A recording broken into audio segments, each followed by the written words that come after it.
पृथ्वी अरबों सालों से प्रकृति द्वारा की गई कारीगरी का नायाब तोहफा और ज्ञात रूप से एकमात्र ग्रह जहां जटिल जीवन मौजूद है। यहाँ अरबों सालों से प्रत्येक घटना इतनी सटीक और बारीकी से घटी है कि आज यहाँ हमारा हो पाना हमारे लिए बहुत बड़ी खुशकिस्मती है। पानी, जो केवल 2 हाइड्रोजन और 1 ऑक्सीजन के एटम्स का सामान्य सा संयोजन है और जीवन के लिए अमृत। हमारे शरीर का कुल 60% हिस्सा पानी से बना है और केवल 40% हाड़ मांस। धरती की सतह का कुल 75% भाग पानी से ढका है। पर अगर धरती का सारा पानी गायब हो जाए तो क्या होगा? धरती में पानी को आने में करोड़ों साल लग गए थे, लेकिन हमारी एक छोटी सी गलती से हम इसे हमेशा के लिए खो सकते हैं। अगर धरती का सारा पानी गायब हो गया तो सबसे पहले हम समुद्रों की अत्यंत गहराई तक देख पाएंगे और कई नई प्रजातियों को भी ढूंढ निकालेंगे। हो सकता है कि हमें लॉकनेस मॉन्स्टर का सामना करना पड़ जाए या फिर एक खोई हुई दुनिया देखने को मिल जाए। लेकिन आइए देखते हैं कि इस अमूल्य चीज को खोना हमारे लिए कितना नुकसानदेह होगा। आप सबको लगता होगा कि बिना पानी के हमारी पृथ्वी अंतरिक्ष से कुछ ऐसी चपटी दिखेगी, क्योंकि हम जानते हैं कि समुद्र काफी गहरा है और समुद्रों के सूख जाने से यह गहराई हमें दिखने लगेंगी। धरती का अधिकतर भाग समुद्र के पानी से ढका हुआ है और जो भी हो, ये समुद्र बहुत ही ज्यादा गहरे हैं।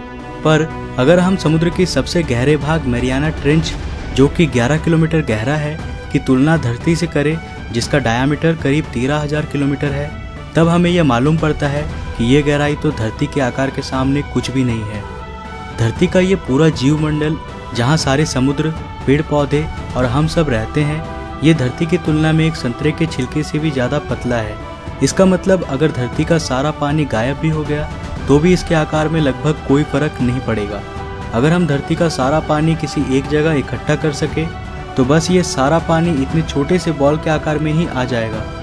आप लोग सोचते होंगे कि यहाँ तक तो कोई परेशानी है ही नहीं, पर मेरे दोस्त, मैंने अभी तक परेशानियाँ बताई ही नहीं है। बिना समुद्र और नदियों के हमारे भविष्य में हमेशा के लिए सूखा पड़ जाएगा। पानी धरती पर जीवन के लिए सबसे महत्वपूर्ण चीज़ है। इसके बिना धरती भी एक नर्क के समान बन जाएगी। वीनस और मार्स इसके अच्छे उदाहरण हैं।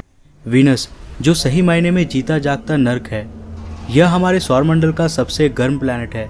इसके पास कार्बन डाइऑक्साइड का एक घना और मोटा वायुमंडल है जो सूरज के किरणों को इसके सतह से वापस नहीं जाने देती है और इस वजह से इसके सतह का तापमान 462 डिग्री सेल्सियस है। यहाँ इसके आकाश में सल्फ्यूरिक एसिड के घने बादल हैं जिनसे हमेशा एसिड रेन्स होती है। वीनस की बनावट और संरचना लगभग पृथ्वी के समान है। दोनों के आकार तथा द्रव्यमान लगभग बराबर हैं और दोनों के अंदर तत्वों का अनुपात भी लगभग बराबर है। इस वजह से इसे धरती का जुड़वा ग्रह भी कहा जाता है। नासा के पायोनियर स्पेसक्राफ्ट, जिसे वीनस के लिए 8 अगस्त 1978 को लॉन्च किया गया था, इसने वीनस के सतह के इमेजेस नासा को भेजे। इसके जरिए वैज्ञानिकों ने वीनस के सतह का पढ़ाई किया और उन्होंने पता लगाया कि वीनस में भी कभी धरती के समान पानी हुआ करती थी और यहाँ भी जीवन की प्रक्रिया का आरंभ हुआ था। पर वर्तमान में इसके परिस्थिति को देखकर यह विश्वास करना बहुत ही मुश्किल है। आखिर क्या हुआ था वहाँ? वीनस का सारा पानी कहाँ चला गया? वीनस हमारे धरती की तुलना में सूरज के ज़्यादा नज़दीक है, जिसकी वजह से इसे धरती की तुलना में दोगुनी सोलर रेडिएशंस को झेलना पड़ता है।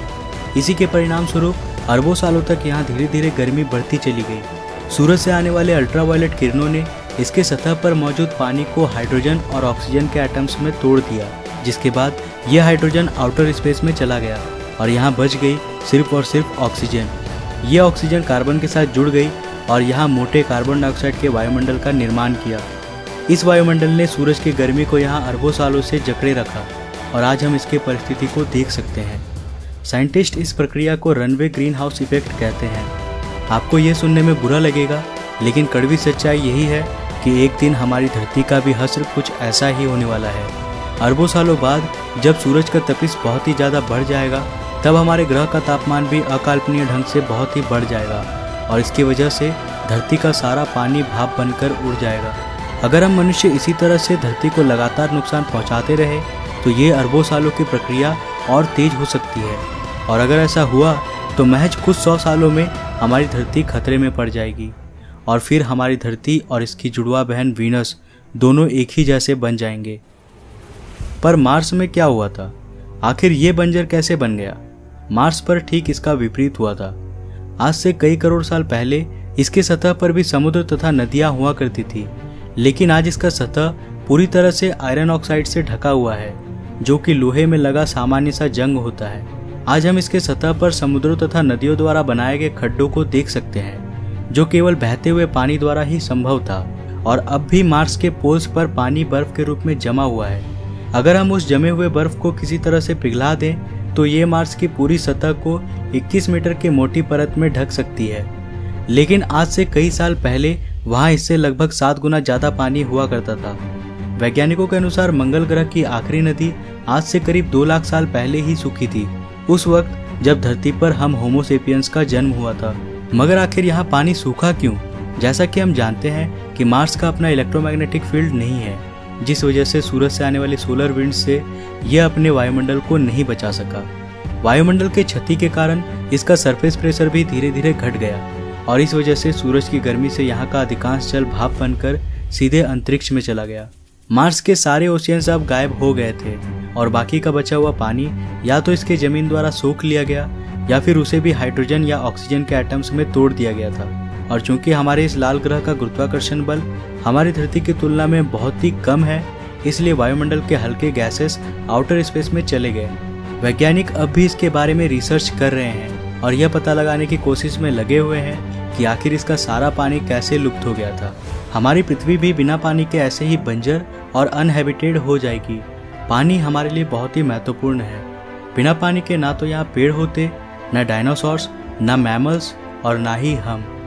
जल ही जीवन है और अगर हमने इस जल का सही से उपयोग ना किया तो जीवन का भी अंत तय है।